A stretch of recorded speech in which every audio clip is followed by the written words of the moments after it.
Hello, everybody. Thank you so much for joining us today. My name is Diana Bouts. I'm the Director of Education for PHTA. We are asking you today for today's webinar to please use the chat function, the Q&A function, excuse me, at the bottom of your screen. If you just hover on the black bar on the bottom, there's a question bubble for Q&A. You can type in any question you have for our panelists, and we will address that at the end of the webinar. And then I'll also be adding a link in the chat for everybody. Please keep an eye open for new webinars that will be conducted from 2020 starting in 2025. Thank you so much. And I'm going to go ahead and hand this over to Justin Wiley. Justin, you're on mute. Thank you, Diana.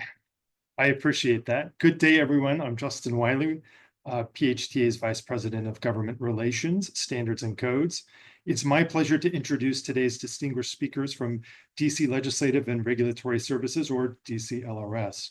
This team brings unparalleled expertise in government relations with decades of experience helping industry like ours navigate the complex legislative and regulatory environments in Washington, DC. DCLRS has been part of the PHTA team for just shy of 3 years, I think. During that time, they've been instrumental in helping us navigate the Department of Energy rulemaking, summer work travel program, and most recently, the introduction of the SWIM Act. Kicking off today's presentation is David Crow, President of DCLRS. Joining him is Lorianne Flanagan, Executive Vice President, David Boutreau, Senior Vice President, and Shelby Scarpa, Senior Vice President of Government Relations. Together, they're going to walk us through the key political developments following the 2024 election and how these changes will impact the pool and hot tub industry. David Crow, please take it away. Thank you, Justin. I think it is safe to say that what happened on November 5th was a political earthquake. I would almost compare it to a night, election night of 1980, when Ronald Reagan won and swept up several states that were unexpected. And I think this realigns American politics, at least in the short term. Trump winning the blue wall, the so-called blue wall, the Democratic stronghold of Michigan, Wisconsin, and Pennsylvania, was stunning, but he also won every single swing state. 90% of America's counties moved to the right, including substantial Republican gains in almost every major American city, every demographic, young, old, people of color. He made significant gains. As we know, he will be only the second president in history that has won, lost, and then won. But this time he won with more than 50%. And if you think he was disruptive in his first term, now he feels completely emboldened to do so. I expect 4 of the most chaotic years in American history. And I think if he were listening in, he would say, absolutely. Now, as we look at what that actually means day to day, we've got some things for you to look at. But let's start with his cabinet. President-elect Trump has picked a cabinet that's very unorthodox, and we'll see how that goes. But looking at the 119th Congress that will begin in January, there's 2 things to look at. One, the Republicans gained the majority. They picked up 4 seats, they're at 53. And in the House, they did something interesting. They lost 7, they won 7. I had a fundraiser with Chairman of Appropriations Tom Cole yesterday, and he is quite the scholar, including, and has had a long history in Washington. He thinks that we'll be within single digits in the House for decades to come, that there's only about 40 districts that are actually competitive, and the parties are pretty split.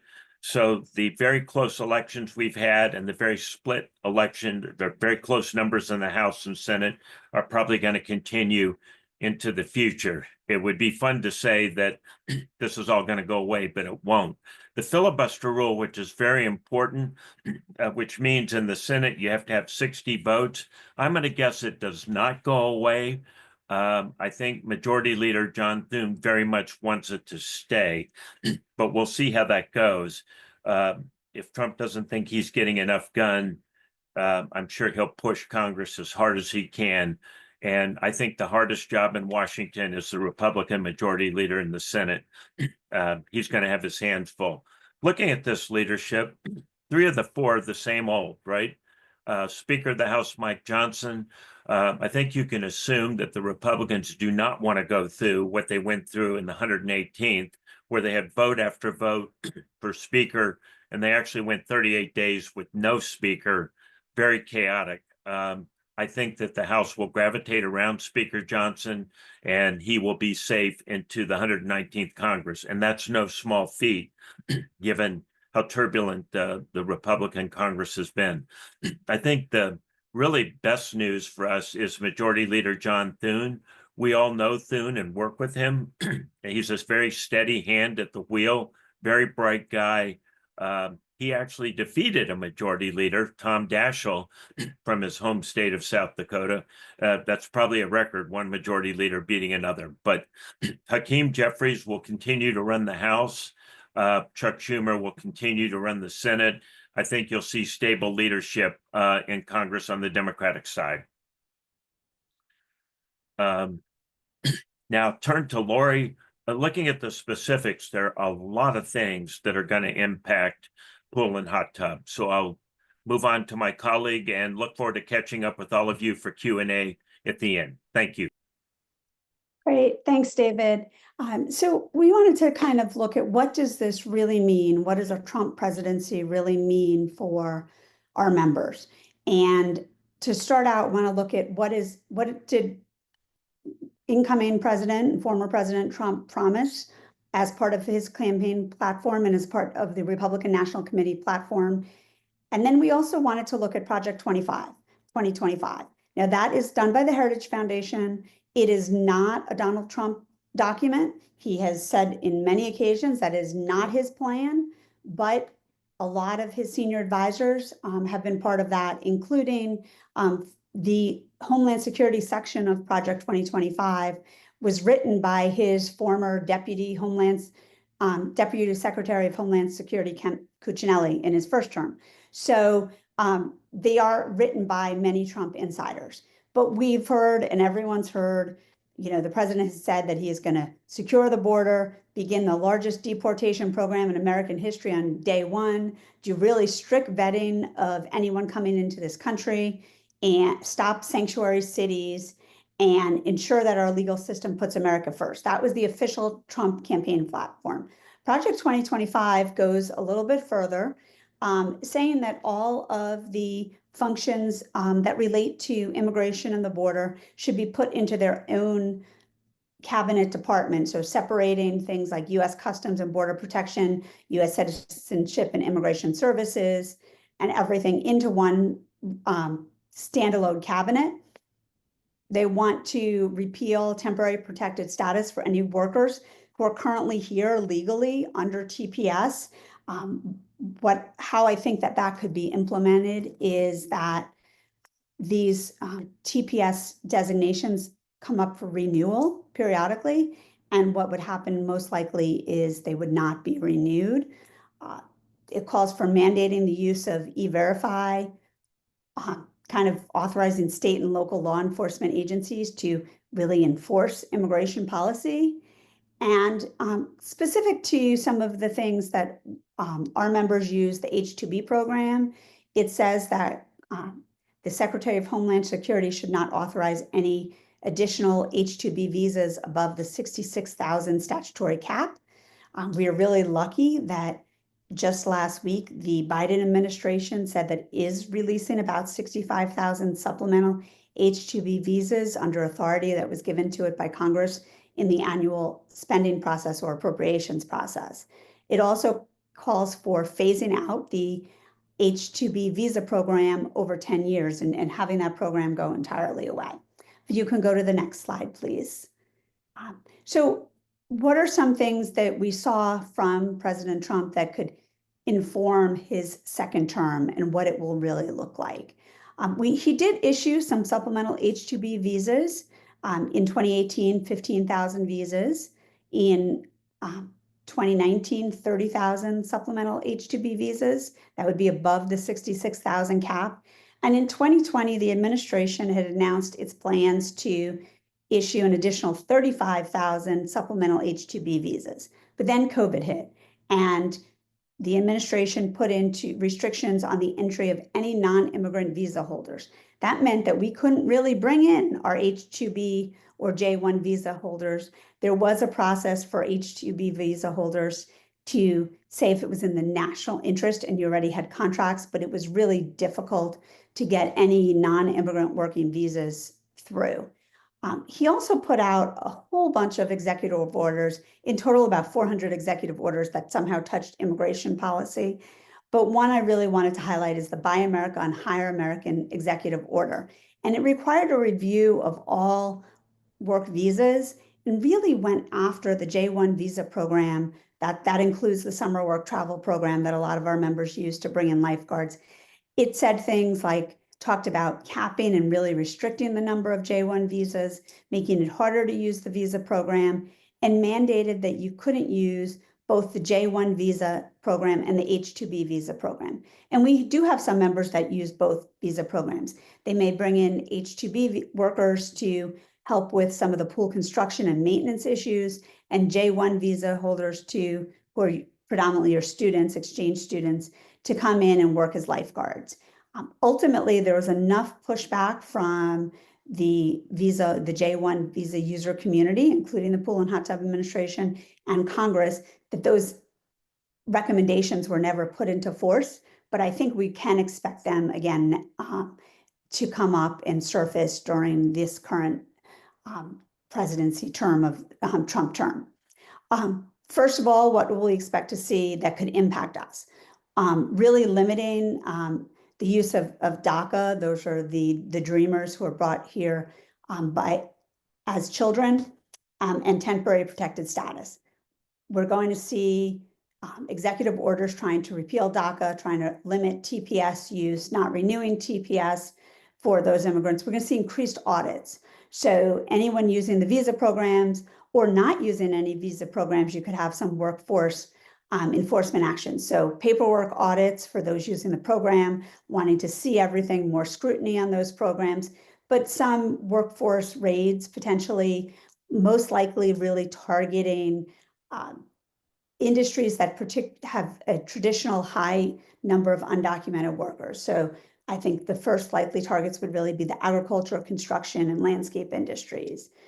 We will see Republicans in Congress and the Trump administration calling for mandating the use of the E-Verify program, which is a voluntary program. Some states do require it to maintain your business license, but is a voluntary program where you're checking the work authorization of your workers, any new hires electronically, as opposed to using the paper I-9 audit process.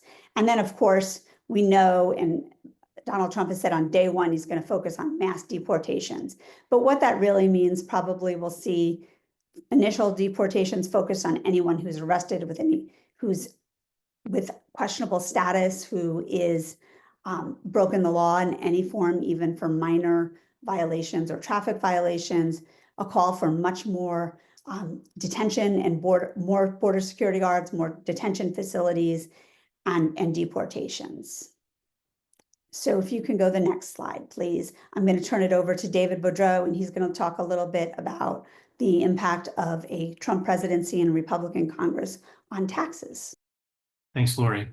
So many of you know that probably the largest single legislative achievement in the Trump administration first term was the Tax Cut and Jobs Act of 2017. One of the projections for extending that law into the future estimates that it'll cost about $400 billion annually over 10 years to extend the law as written. So that's approximately a $4 trillion cost to essentially change the date on the law and update it and pass it as currently written. So a lot of the focus this coming calendar year will be on what to do with this legislation. Many or almost all of the tax credits and other related provisions of that law expire at the end of 2025. So a lot of those need to be addressed in some way, some shape or form. One of the things that I think a lot of our members, at least at the corporate level, will be interested in watches kind of what they do with the corporate tax rate, reducing that. And I'll talk more about this toward the end of the presentation, but reducing that from 35%, which it had been in 2016, to 21%, which what it is now, costs a lot to the federal treasury.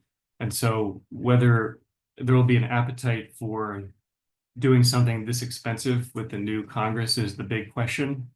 I think that that'll be the challenge in terms of figuring out where they're going to find some of these pay-fors, if they're going to eliminate some of the tax credits for green subsidies, energy efficiency related provisions, provisions related to biofuel tax credits and other carbon sequestration related tax credits that are part of the Inflation Reduction Act.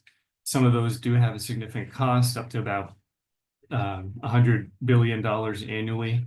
So that would be approximately a quarter of that annual cost if the committees are looking at it this way. So a little bit unknown in terms of how they'll actually approach all of this. And the Republicans on the House side did form a number of tax focused teams this past year to look at different aspects of the tax law and figure out what they can do with this next iteration.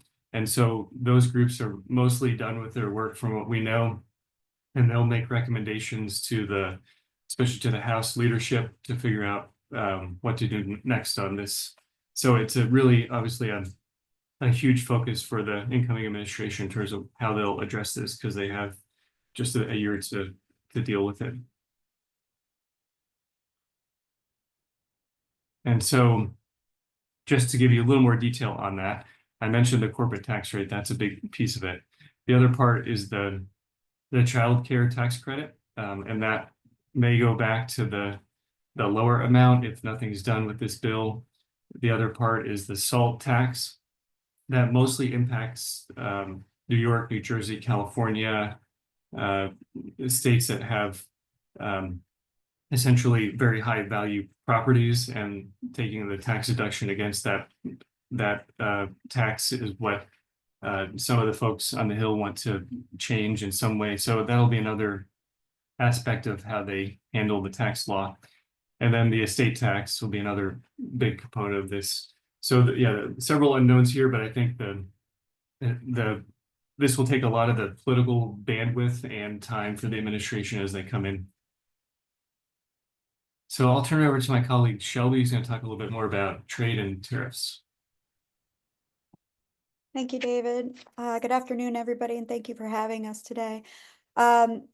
Trade and tariffs under the new Trump administration is going to be one of the most immediate actions, and I think one of the most impactful to our entire nation. Some of you may know that I think immediately upon taking office, Trump has vowed to impose taxes on Chinese goods from 60% to 100% on all Chinese goods. But additionally, he has talked about at least 10%, up to 20% tariffs on our typical trading partners and allies. So this means, and basically what he said, is that every item being imported into this country is going to now have a tariff on it.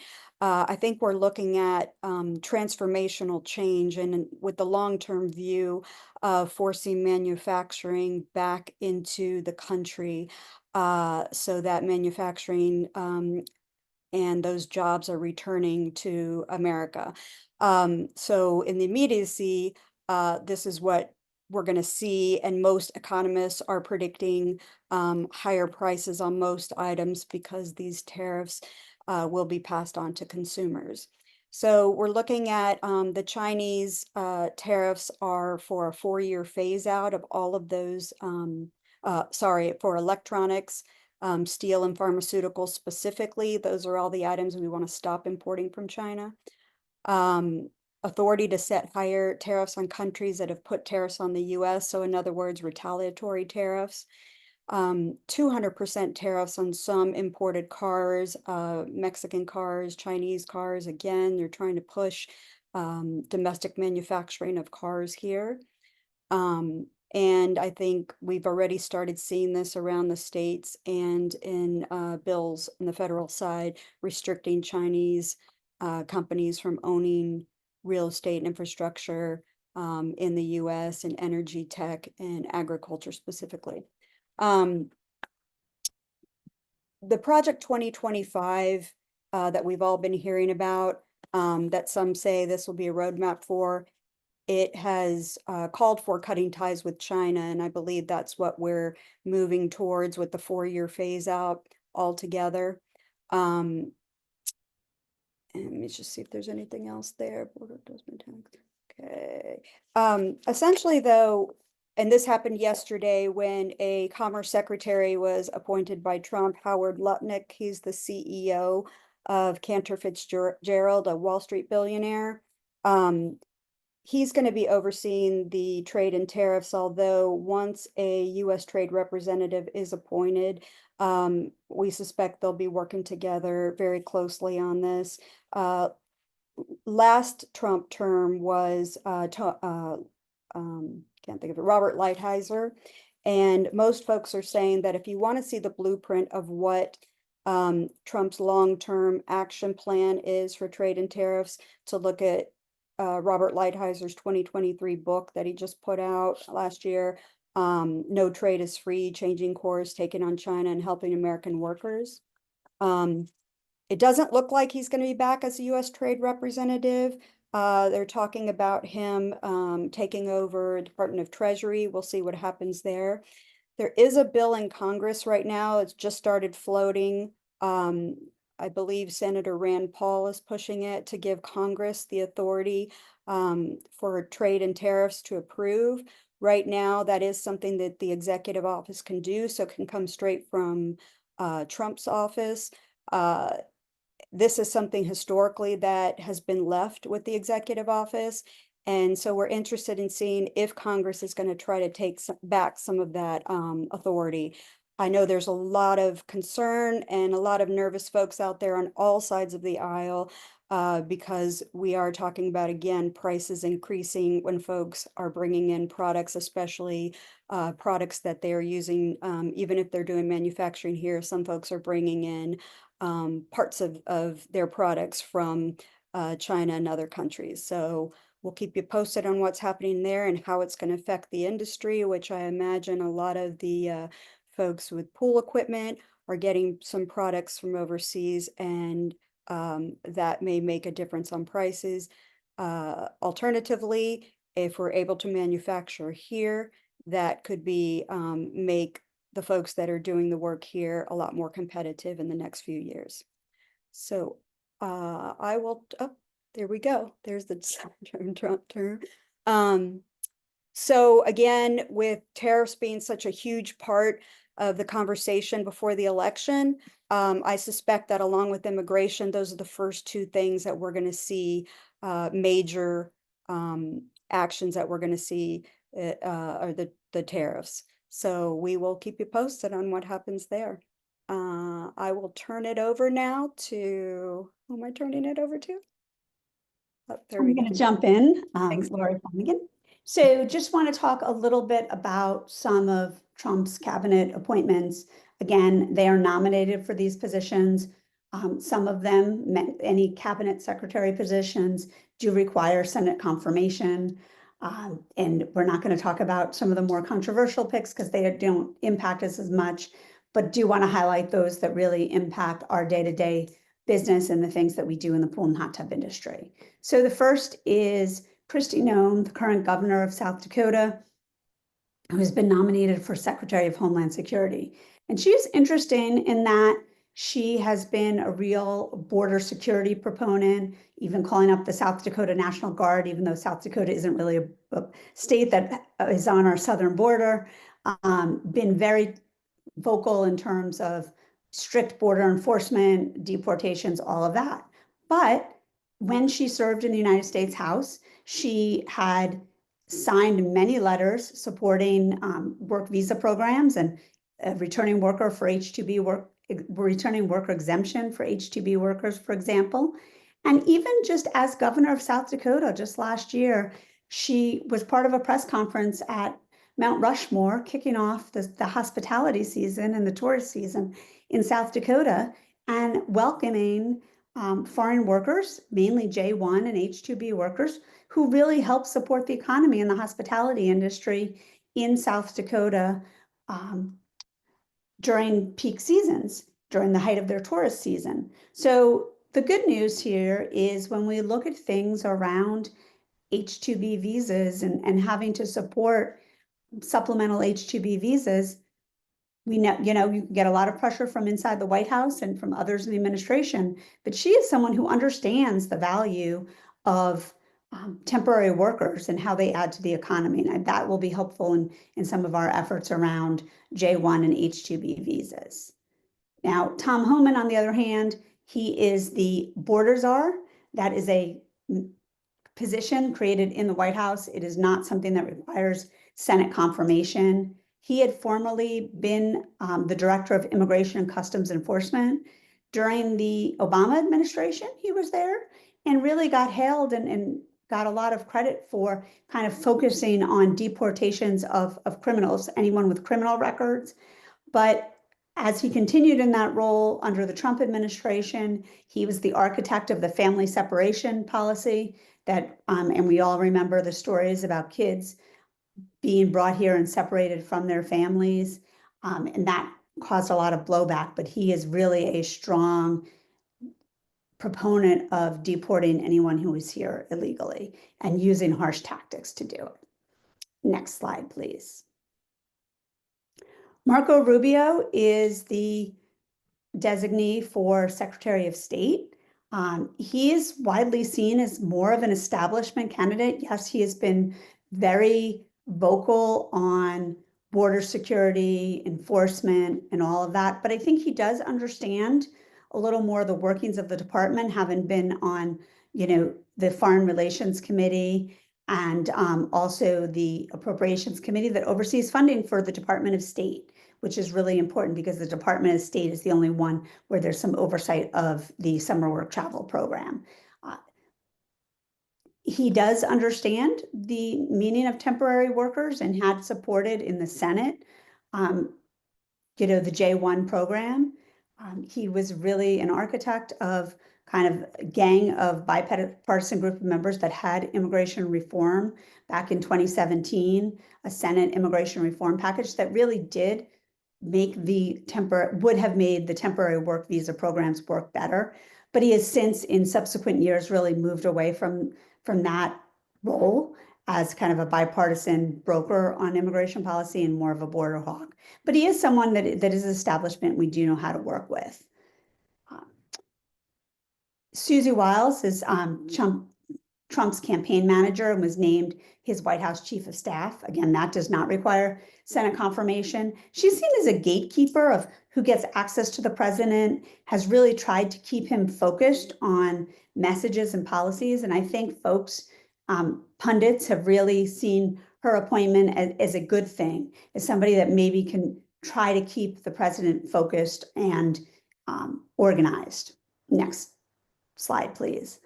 But the president's deputy chief of staff, Stephen Miller, had previously been a senior advisor in the first Trump administration. He is really a build a wall, keep out, all immigration is bad, whether it's illegal immigrants, whether it's people coming here legally, or whether it's the work visa programs. He had specifically engaged with the House Appropriations Committee, trying to encourage the removal of provisions related to creating an H-2B returning worker program. And he is definitely somebody that will propose challenges for us as we try to work with the new administration. I'm going to turn it over to David and just say that, there's still a lot of nominees. The other nominee who will touch our work visa programs is the nominee for Secretary of Labor. He or she will also focus on OSHA issues, the OSHA heat rule and overtime and other things. But we don't currently know who the incoming president will nominate for the Secretary of Labor. With that, I'll turn it over to you, Dave. Thanks, Lori. So Chris Wright, I think, wasn't on the radar for a lot of folks that were following who might be the Secretary of Energy for the new administration. He's the CEO of a fracking services company based in Colorado. And so he definitely has and reading some of his statements from the past few years and some of the work he's done, he's very pro, of course, oil and natural gas.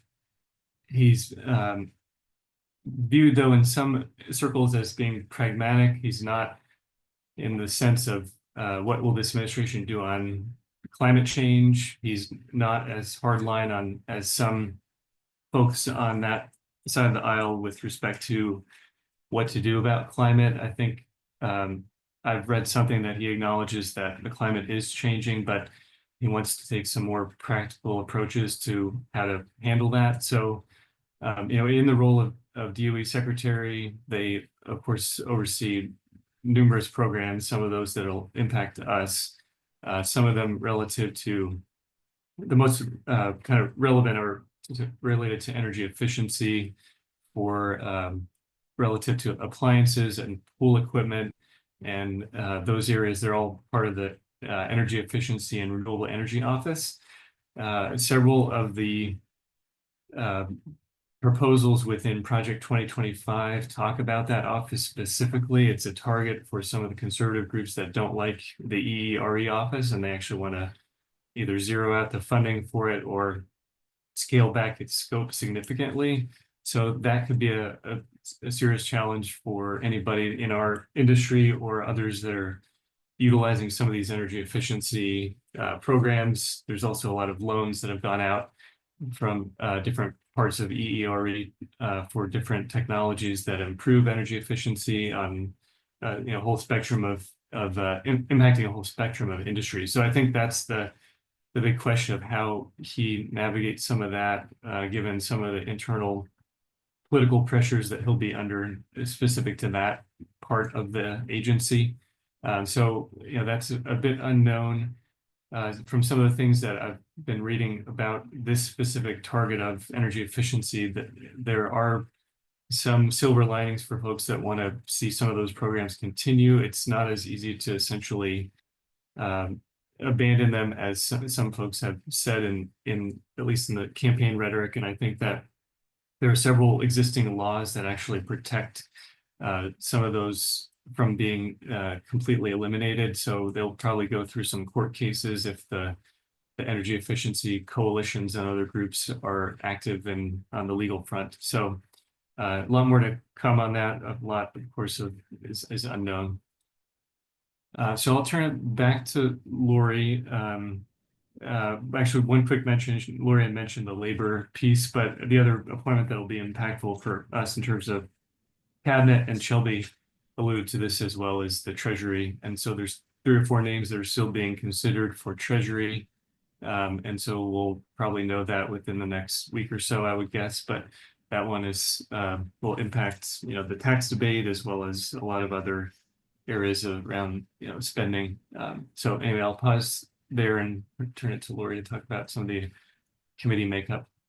Yeah, so the next group of slides, we're going to click through really quickly, but I know PHTA will be distributing these slides, and we wanted you to have this information. So if you have a senator or a member of Congress on a key committee, you know where they are and what changes we expect. Now, committees will not formally be named until the new Congress convenes. New members will be assigned committees. The committee ratios could be adjusted slightly, but this is the existing roster.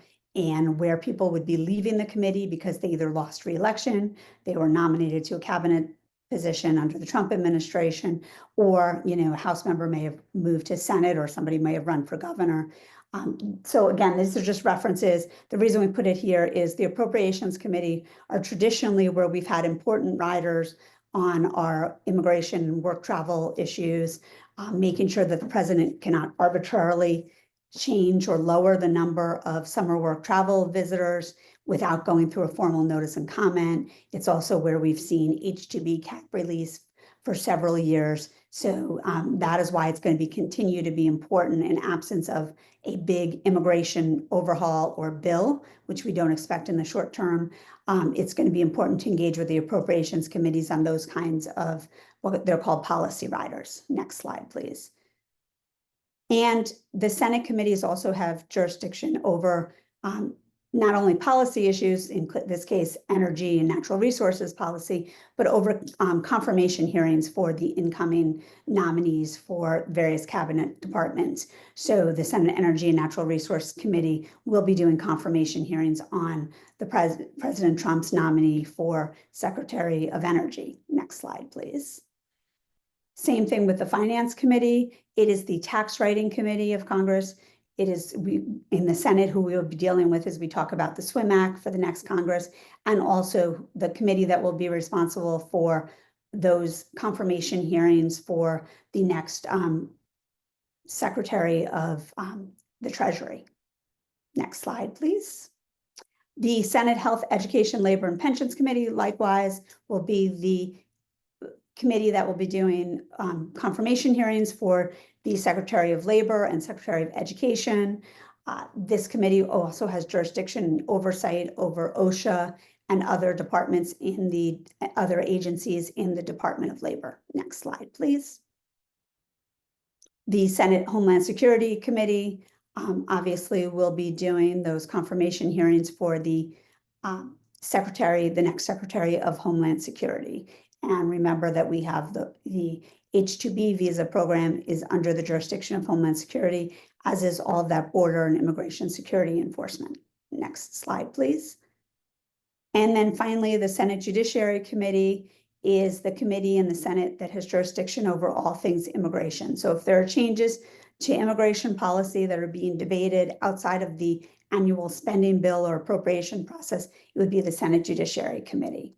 Next slide, please. And then in the same thing in the House, we have the Appropriations Committee overseeing annual spending. And the next slide, please. Again, it's the Education and Workforce Committee that has oversight over labor issues. The House committees do not do confirmation hearings for nominees. That's a function of the Senate, but they are the ones that will be dealing with various policies. Next slide. House Energy and Commerce Committee is the committee we'll be talking to about energy policy issues. Next slide. And Homeland Security, again, and Judiciary Committee. Homeland Security is going to be border security enforcement, things like that. The House Judiciary Committee has jurisdiction over any kind of legislation that would change the work visas or other immigration policy. Next slide, please.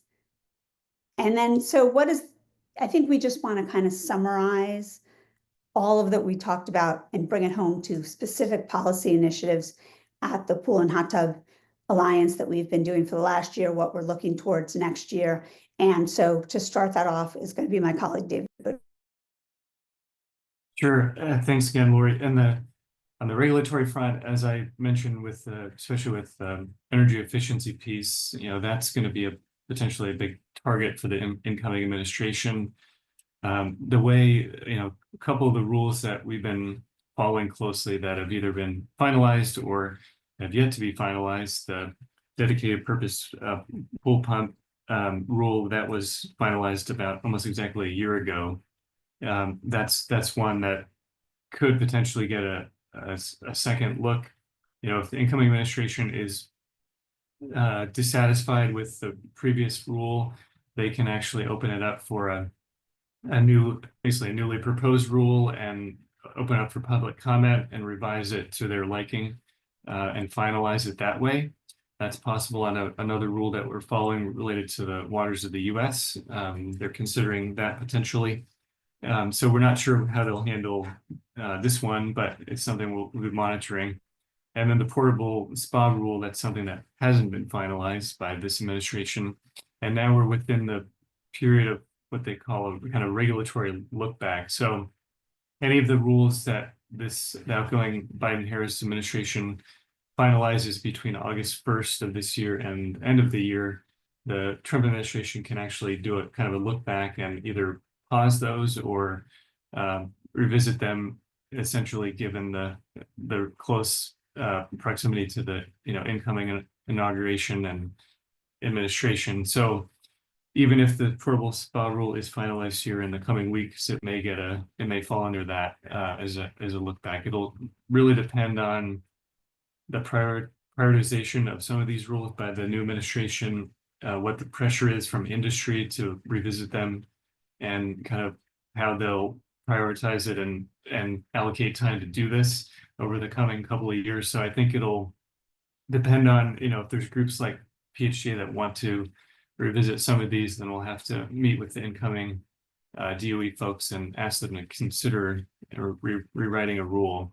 And I know other groups are going to be doing that on regulations that they disagree with in some manner. So that'll be part of what's going to happen here in the next 2 years, potentially, for some of the rules that they'll revisit. And so it's the homes program is another one that's at risk. That's one that we've been following with energy efficiency and some of the rules for home energy efficiency upgrades relative to either pool equipment or HVAC equipment. That's one that could be changed in some way. So a lot to be following from our side to see what we can make sure that you're all aware of and what we want to do as an association.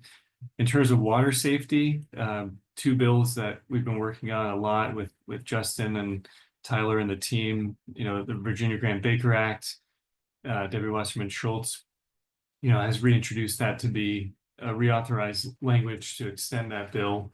And we're probably going to have to do it again here in the new Congress, and hopefully do a longer than a 1-year reauthorization. So we'll be in contact with her office to try to identify some Republican leads, given that the House, is still in Republican control, and that'll help us hopefully move that into a reauthorized bill. And then on the Swim Act, that's something that's much more recent. We just had that introduced in August, and we've been working on getting it introduced, and then second, adding co-sponsors, making it a bipartisan bill. It is a bipartisan bill.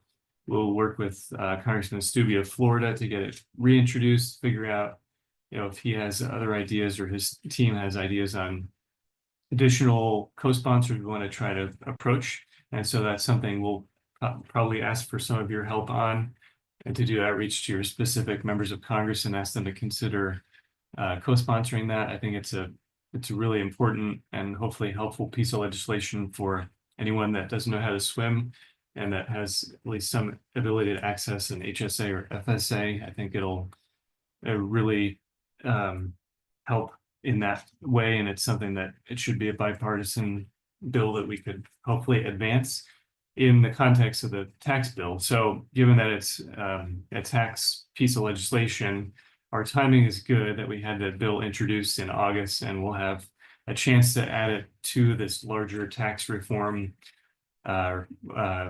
package that Congress is working on that I talked about earlier. And I think the fact that we have a marker bill out there will make it much easier to add this to the larger package. It's not going to be a guarantee to do it, but if we can add to the co-sponsor list and show that there's more support for it, we have a pretty good chance of it being included in the base text of the language when they actually unveil that later in 2025. So we're off to a really good start there. And I talked about the other kind of tax provisions in the earlier slide, but we're glad to answer others as some of you have them. Some of you may have these that might be more specific to your business or more of an interest in how or whether these will be extended. And that's something that obviously we'll follow as the tax debate unfolds in January. And then I'll turn to Shelby to talk about tariffs as kind of in summary, and then to Lori for H2B and SWT. Shelby, I Sorry, think. by my audio. Yeah, I mentioned this before, and I was just looking at the Q&A, and somebody actually mentioned it perfectly.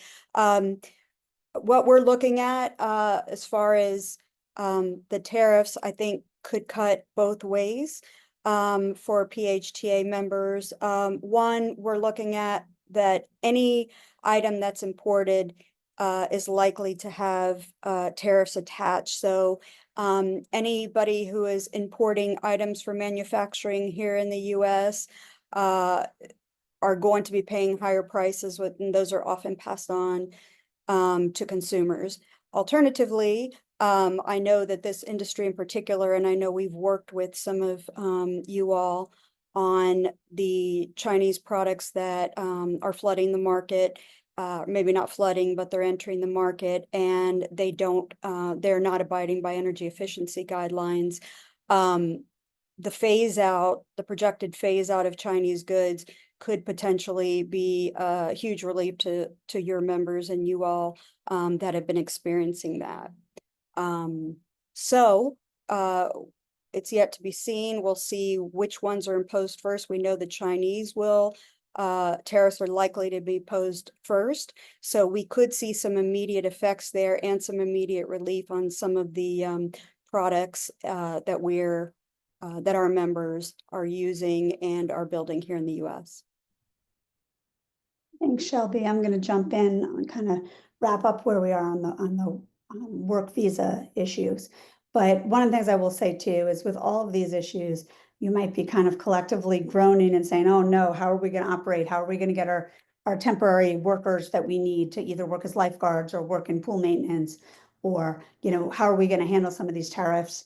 That's what our advocacy efforts are all about. So opportunities to push new tax reform like our SWIM Act and defensive to really educate and help lawmakers understand the importance of these programs so that while things can be thrown out there, like eliminate the J1 visa program, the H2B visa program, those things would require statutory changes to the law from Congress. And we've got a lot of support in Congress for those programs. We've had a lot of understanding through our last couple of fly-ins, through our member engagement, and through working with allied associations in different industries. So there's going to be a lot of challenges in the work visa space for summer work travel and H2B visas, but we do have a base of support. There's language in the annual spending bill that's still pending that says that the president can't arbitrarily reduce the number of J1 visas without going through a formal notice and comment period and economic assessment. We're going to be Tyler, Justin, and I going the Hill in early December with allies from other trade associations, really talking about the importance of the J1 program to the economy and the industry, working with the sponsor organizations to get a real good economic analysis of the role that the contribution of these exchange visitors to the US economy. Likewise with the H2B visa program, while the 66,000 visas for the program are set in statute, it takes a lot to change the law around those. It's not something that the president can arbitrarily eliminate, but we're getting those supplemental visas or yearly cap relief of some sort where we're getting beyond additional visas beyond the 66,000. We will have challenges, but there is a lot of support in Congress. We recently got a letter with, I think it was 38 or 40 senators writing to the Biden administration on a bipartisan basis, asking for the Biden administration to release those supplemental visas now, which there's just an announcement last week about supplemental visas. We also had a similar letter that we all helped get signatures on from members of the House to the administration. There was about 48 members of the House that signed a letter asking for this bipartisan. So we'll continue to engage those supporters in the House, work to build new allies to really keep the administration in check. In terms of, David Boudreau talked a little bit about kind of regulatory look back. And so if we have a rule coming out of the Biden administration in the next 2 weeks on how to apply for the supplemental visas, could the Trump administration roll that back and halt that regulation? Well, potentially, yes. But the fact that supplemental visas will start being released for the first half of the fiscal year, starting October 1, for folks like the ski industry and others, means it would be harder to undo a regulation that's already partially implemented and harm those who need them for workers for the summer. So we're going to continue to engage on all of these issues. I'm going to turn it to Justin to wrap up and have any questions. Lori, thank you. Appreciate all the information that you all have given us a lot to chew on and think about and prepare for. Just a reminder, if you have a question, please use the Q&A box at the bottom of your screen. And with that, we do have a couple of questions that I'll jump into. The first one is talking about a couple of slides where there was reference to Project 2025. It's noted that the President Trump indicated that he wasn't a part of it. So I guess the question is, when we're looking at what the administration is going to do, why are we referencing, or why did you reference the Project 2025 document? The reason we did is, and you're correct, that Donald Trump, when running for president, was very, very clear that he did not endorse Project 2025. He was not part of Project 2025. But there was a lot of key advisors that were in his first administration who have been engaged in the campaign and who may be advisors, and get positions in the next Trump administration. So we thought it was there just helpful to inform the conversation. It doesn't mean that President Trump is going to implement all of the things of Project 25. Doesn't mean he's endorsed any of those things, but it means that there will be a push from the conservative side of the Republican Party to implement some of these measures. And so we thought it was helpful to inform what many people might be advising the president to do.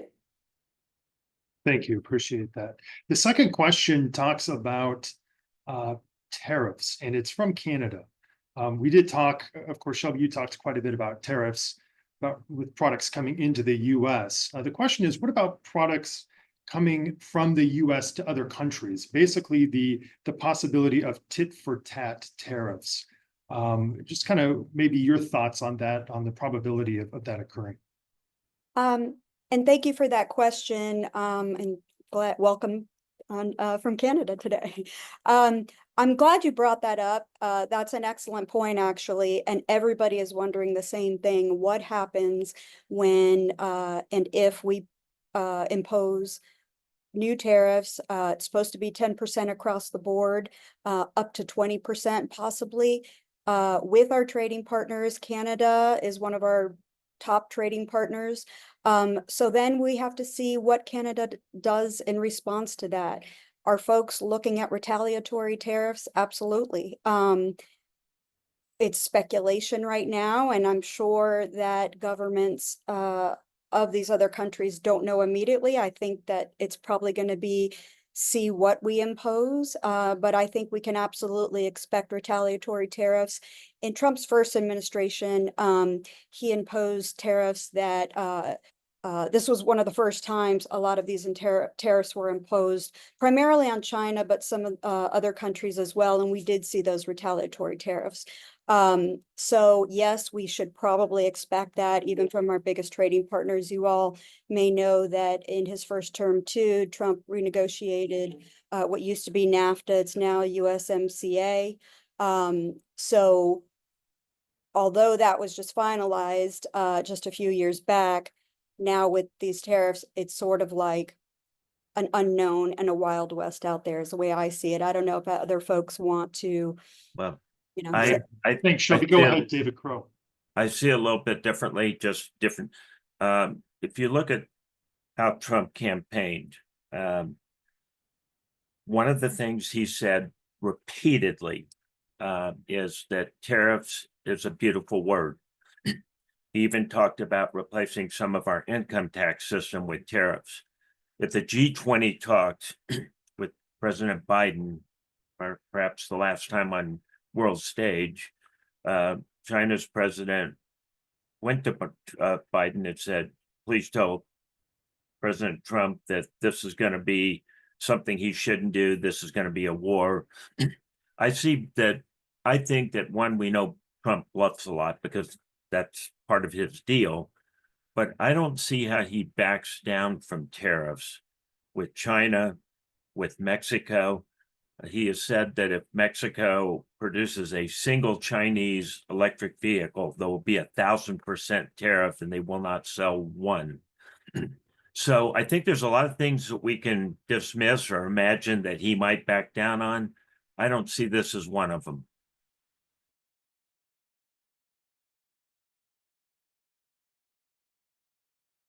Justin, you're on mute. Thank you, Shelby. Another question for David Boudreau. You talked a little bit about the homes program and the effect of the administration on that. There was a question about perhaps diving in a little bit deeper. And are there other programs in DOE that might be affected by this new cabinet that we've been focused on? Sure, those are great questions. Great question, kind of two-part thing. I think that the